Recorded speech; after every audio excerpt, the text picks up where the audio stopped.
تاریخ مزید بتاتی ہے کہ 1918 میں پہلی جنگ عظیم کے اختتام پر جب سلطنت عثمانیہ کا خاتمہ ہوا تو لیگ آف نیشنز نے 1922 میں فلسطین کو سلطنت برطانیہ کے مکمل کنٹرول میں دے دیا۔ جب فلسطین پر برطانیہ کا کنٹرول ہوا تو 14 مئی 1948 سے پہلے یعنی اسرائیل علیحدہ ریاست کے قیام کے اعلان سے پہلے فلسطین میں یہودیوں کی آبادی 1918 سے 1947 تک 6% سے بڑھ کر 33% ہو گئی۔ پہلی اسرائیل جنگ فرسٹ اسرائیل عرب وار 1948 1948 میں اسرائیل کے ریاست بن جانے کے بعد پہلی اسرائیل عرب جنگ کا آغاز ہوا، جس میں اسرائیل کی فوج کو عرب ریاستوں کی افواج پر سبقت حاصل ہوئی اور اسرائیلی افواج نے تاریخی فلسطین کے 78% حصے پر قبضہ کر لیا۔ اس قبضے کی وجہ سے لاکھوں فلسطینیوں میں سے 3/4 فلسطینی آبادی کو ان کے گھروں سے جبری بے دخل کر دیا گیا اور یہ بے دخل خاندان غزہ اور مغربی کنارے یعنی ویسٹ بینک پر آباد ہونے پر مجبور ہوئے۔ 14 مئی 1948 کو اسرائیل کی ریاست کے قیام کے بعد اسرائیل اور فلسطینیوں کے درمیان جنگوں سمیت کئی تنازعات رونما ہوئے۔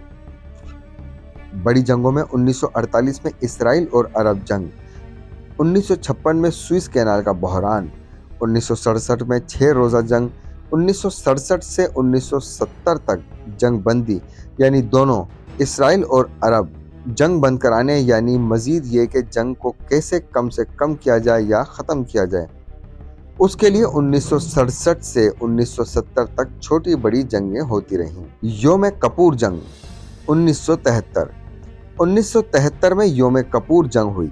یوم کپور جنگ اس جنگ کو کہا جاتا ہے جو 6 اکتوبر 1973 کو اسرائیل اور عرب ممالک خصوصاً مصر اور شام کے درمیان لڑی گئی۔ مزید وضاحت، اس جنگ کو اکتوبر جنگ یا رمضان جنگ بھی کہا جاتا ہے۔ اس جنگ کا آغاز یہودیوں کے مقدس دن یوم کپور کو ہوا تھا۔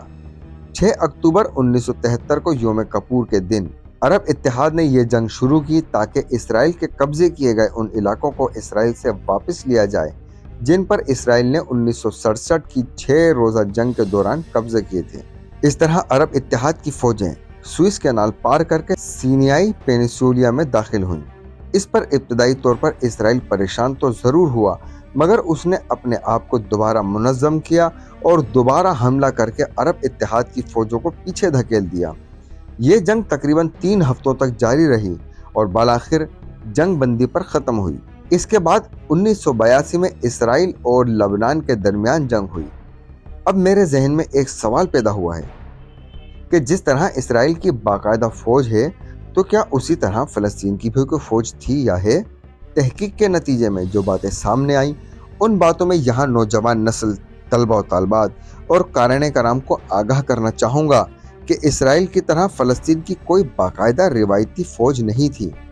تاہم فلسطین پر اسرائیل کے قبضے کے بعد فلسطین کی آزادی کے لیے فلسطینی کاز سے وابستہ مسلح گروہ اور فوجی دستے ضرور قائم ہوتے رہے ہیں، جیسے فلسطین لبریشن آرگنائزیشن PLO اور اس کا مسلح ونگ اور فلسطین لبریشن آرمی PLA۔